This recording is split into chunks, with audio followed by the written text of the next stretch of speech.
All right, are you ready? Yep. Welcome everybody. I want to talk to you. I got a specific email about what one can do. What's a good tip on how you can work your abs? Now let me kind of go around this a little bit and let you know that golf-specific training, no matter who's teaching it, primarily focuses on three things.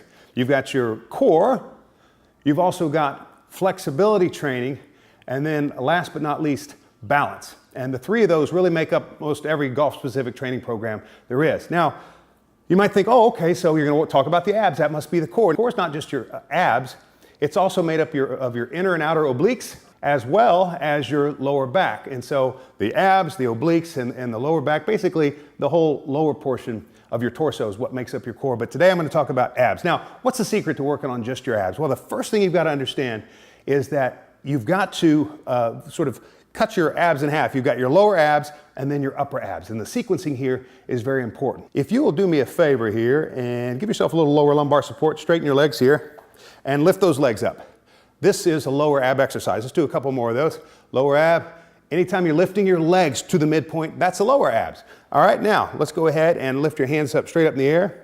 There you go. Now notice I didn't ask her to do this back here, and it's not that this is so bad other than it promotes this forward head carriage that I'm doing so much to prevent. So I'm hoping that she can lift straight up. Let's go up. Good. Without having a whole lot of forward bend from the neck.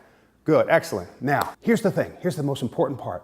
The way our bodies are wired, you cannot isolate the lower abs. And what I mean by that is anytime you're working the lower abs, you're also working the upper abs. But the opposite of that is not true. You can isolate the upper abs. What does that mean for you? That means that anytime you plan on working both the lower and upper abs, which I recommend you do every time you set out to work the abs, you always must work the lower abs first.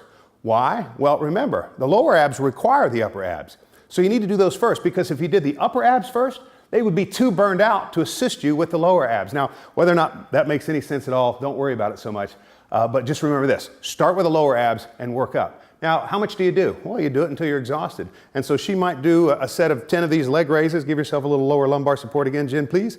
We might do 10 of those. And then after 10 of those, you take a break a moment, and then you go, oh, I think I can do another 10, whatever it is for you. But once that's burned out, once you can do no more down here, that's when you start the upper portion, and here we got it. Okay, and so those are the basics. Thank you very much. Those are the basics of working the ab. But remember, it's not just the abs that makes up the core. We're looking for everything in the lower part of our torso, and I want to thank you for watching. Thank you for helping me, Jen. No problem. And we'll see you soon.